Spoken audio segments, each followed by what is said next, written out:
அல்லேலூயா. ஆண்டவருடைய நாமம் மகிமைப்படுவதாக. பரலோக பிதாவே, இந்த வேளையில் இந்த காலை வேதவாசி நிகழ்ச்சி ஆசீர்வதித்தார்.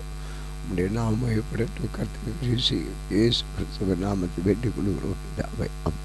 அன்பு நேயர்களே, இந்த வேதவாசி நிகழ்ச்சி நீங்கள் உங்கள் மத்தியிலே அழைப்பதிலே மிக்க மகிழ்ச்சி அடைகிறோம். நீங்கள் இந்த வேதவாசிப்பு நிகழ்ச்சியை நீங்கள் தொடர்ந்து வாசியுங்கள்.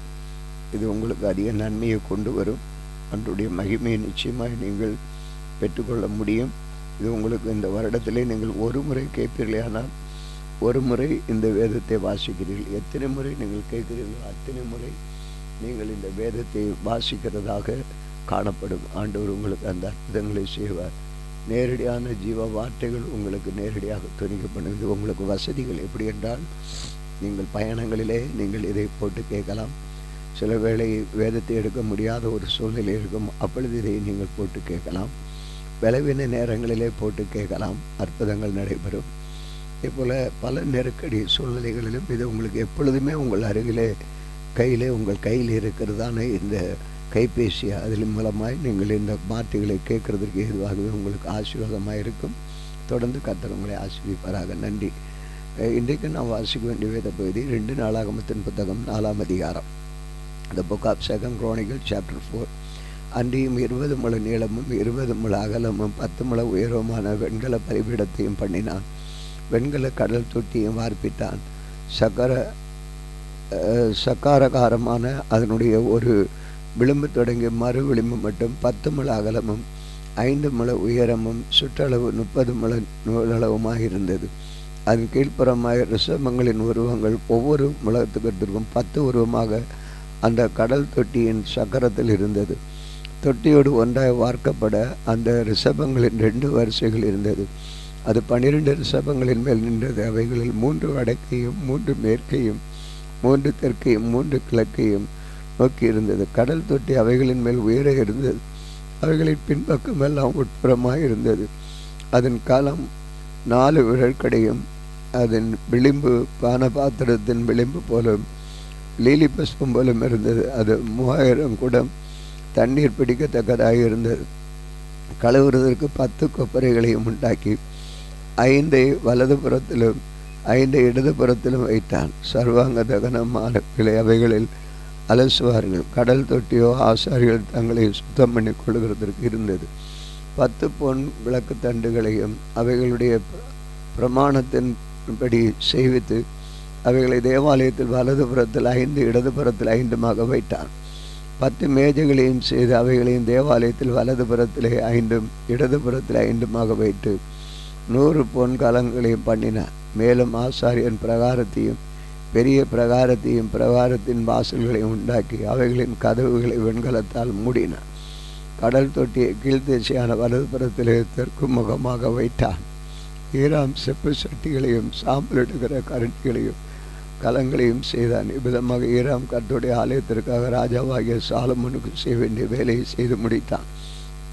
அவைகள் என்னவெனில் 2 தூண்களும் 2 தூண்களுடைய முனையின் மேல் இருக்கிற கும்பங்களும் குமிழ்களும், தூண்களுடைய முனையின் மேல் இருக்கிற குமிழ்களான 2 கும்பங்களையும் மூடுகிறதற்கு 2 வலைப்பின்னல்களும், தூண்களின் மேலுள்ள குமிழ்களான 2 கும்பங்களையும் மூடுகிறதுக்கு ஒவ்வொரு வலைப்பின்னலின் 2 வரிசை மாதுளை பழங்கள் 2 வலைப்பின்னல்கள் இருக்கிற 400 மாதுளம் பழங்களுமே.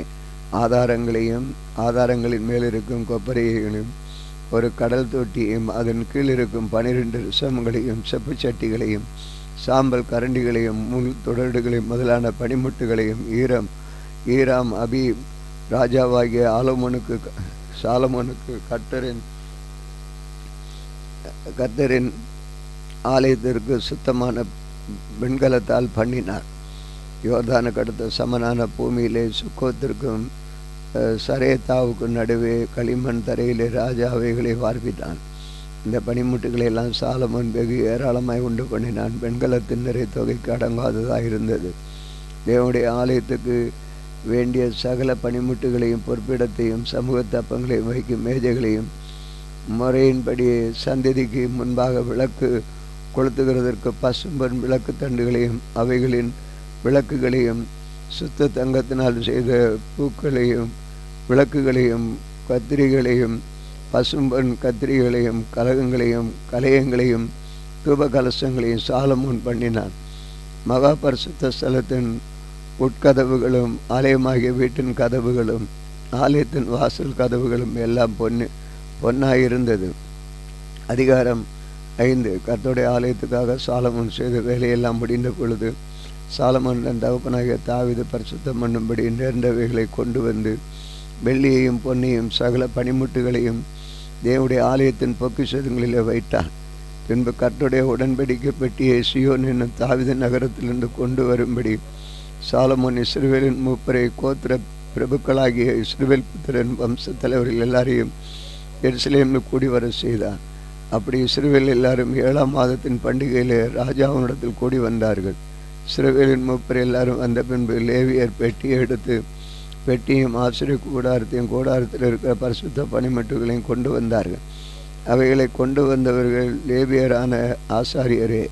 ராஜாவாகிய சாலமோனும் அவனோடு கூடின இஸ்ரவேல் சபையர் அனைவரும் பெட்டிக்கு முன்பாக எண்ணிக்கைகளும் தொகைக்கும் அடங்காத ஏராளமான ஆடு மாடுகளை பலியிட்டார்கள். அந்தபடி ஆசாரியர் கர்த்தருடைய உடன்படிக்கை பெட்டிய ஆலயத்தின் சந்திதியாகிய மகா பரிசுத்தமான ஸ்தலத்திலே கேருபீன்களுடைய செட்டைகளுக்கு கீழாக கொண்டு வந்து வைத்தார்கள். கேருபீன்கள் பெட்டியில் இருக்கும் ஸ்தானத்தின் மேல் தங்கள் 2 செட்டைகளை விரித்து உயர இருந்து பெட்டியும் அதன் தண்டுகளை மூடிக்கொண்டிருந்தன.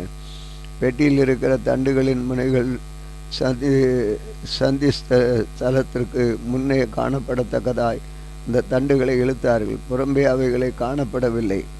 அது இந்நாள் வரைக்கும் அங்கே இருக்கிறது. இஸ்ரவேல் புத்திரர் எகிப்திலிருந்து புறப்பட்ட பின் கர்த்தர் ஓரேபில் அவர்களுடைய உடன்படிக்கை பண்ணின பின்பு மோசே அந்த பெட்டியிலே வைத்து 2 கற்பலைகளை அல்லாமல் அதிலே வேறொன்றும் இருந்ததில்லை. வகுப்புகளின் முறைகளை பாராமல் ஆசாரியர் எல்லாரும் தங்களை பரிசுத்தம் பண்ணி கொண்டார்கள். ஆசாப் ஏமான் ஏதுத்தனுடைய கூட்டத்தாரும் அவருடைய குமாரர் சகோதரனுடைய கூட்டத்தாரும் ஆகிய பாடகரான லேவியரான ஒரு மெல்லிய புடவைகளை தடுத்து கைத்தாளங்களையும் தம்புருகளையும் சுரமண்டலங்களை பிடித்து பலிபிடத்திற்கு கிழக்கே நின்றார்.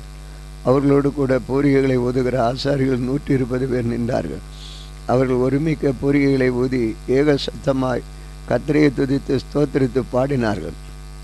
ஆசாரிய பரிசுத்த ஸ்தலத்திலிருந்து புறப்படுகையிலும் பாடகர் பூரிகைகள் தாளங்கள் கீதவாத்தியங்களுடைய சத்தத்தை துணிக்க பண்ணி கர்த்தர் நல்லவர், அவர் கிருபை என்றும் உள்ளது, அவரை ஸ்தோத்திரிக்கையிலும் கர்த்தருடைய வீடாகிய தேவாலயம் மேகத்தினால் நிறையப்பட்டது. அந்த மேகத்தின் நிமித்தம் ஆசாரியர்கள் ஊழியம் செய்து நிற்கக்கூடாமற் போயிட்டு கர்த்தருடைய மகிமை தேவனுடைய ஆலயத்தை நிரப்பிட்டு. அதிகாரம் 6. அப்பொழுது சாலமோன் காரியர்கள் வாசம் பண்ணுவேன் என்று கர்த்தர் சொன்னார் என்றும் தேவரீர் வாசம் பண்ணத்தக்க வீடும் நீர் என்றென்றைக்கும் தகதாக நிலையான ஸ்தானமாகிய ஆலயத்தை உங்களுக்கு கட்டினேன் என்று சொல்லி ராஜா முகம் திரும்பி இஸ்ரவேல் சபையார் எல்லாரும் ஆசீர்வதித்தான். இஸ்ரவேல் சபையார் எல்லாரும் நின்றார்கள். அவர் சொன்னது, இஸ்ரவேலின் தேவனாகிய கர்த்தருக்கு ஸ்தோத்திரம். அவர் என் தகப்பனாகிய தாவீதுக்கு தம்முடைய வாக்கினால் சொன்னதை தம்முடைய கரத்தினால் நிறைவேற்றினார். அவர் நான் என் ஜனத்தை எகிப்து தேசத்திலிருந்து புறப்பட பண்ணின நாள் முதற்கொண்டு என் நாமம் விளங்கும்படி ஒரு ஆலயத்தை கட்ட வேண்டும் என்று நான் இஸ்ரவேலுடைய எல்லா கோத்திரங்களிலும் உள்ள வேறு யாதொரு பட்டணத்தையும் தெரிந்து கொள்ளாமலும் என் ஜனமாகிய இஸ்ரவேலின் மேல் அதிபதியாயிருக்கும்படி வேறே ஒருவரை தெரிந்து கொள்ளாமலும் என் நாமம் விளங்கும் ஸ்தானமாக எருசலேமை என் ஜனமாகிய இஸ்ரவேலின் மேல் அதிபதியாயிருக்க தாவீதையும் தெரிந்து கொண்டேன் என்றார். இஸ்ரவேலின் தேவனாகிய கர்த்தரின் நாமத்திற்கு ஆலயத்தை கட்ட வேண்டும் என்கிற விருப்பம் என் தகப்பனாகிய தாவீதின் மனதில் இருந்தது. அதனாலும் கர்த்தர் என் தகப்பனாகிய தாவீதை நோக்கி என் நாமத்திற்கு ஆலயத்தை கட்ட வேண்டும் என்கிற விருப்பம் உன் மனதில் இருந்தது, நல்ல காரியம்தான். ஆகலும் நீ அந்த ஆலயத்தை கட்ட மாட்டாய். உன் கற்ப பிறப்பாகிய உன் குமாரனே என் நாமத்திற்கு அந்த ஆலயத்தை கட்ட வேண்டும் என்றார். இப்பொழுதும் கர்த்தர் சொல்லி தமது வார்த்தையை நிறைவேற்றினார். கர்த்தர் சொன்னபடி நான் என் தகப்பனாகிய தாவீதின் ஸ்தானத்தில் எழும்பி இஸ்ரவேலுடைய சிங்காசனம் உட்கார்ந்து இஸ்ரவேல் தேவனாகிய கர்த்தர் நாமத்திற்கு ஆலயம் கட்டி கர்த்தர் இஸ்ரவேல் புத்தருடைய பண்ணுற உடன்படிக்கை இருக்கிற பெட்டியை அதில் வைத்தேன் என்று சொல்லி கர்த்தருடைய பலிபீடத்திற்கு முன்னே இஸ்ரவேல் சபையார் எல்லாருக்கும் எதிராக நின்று தன் கைகளை விரித்தான்.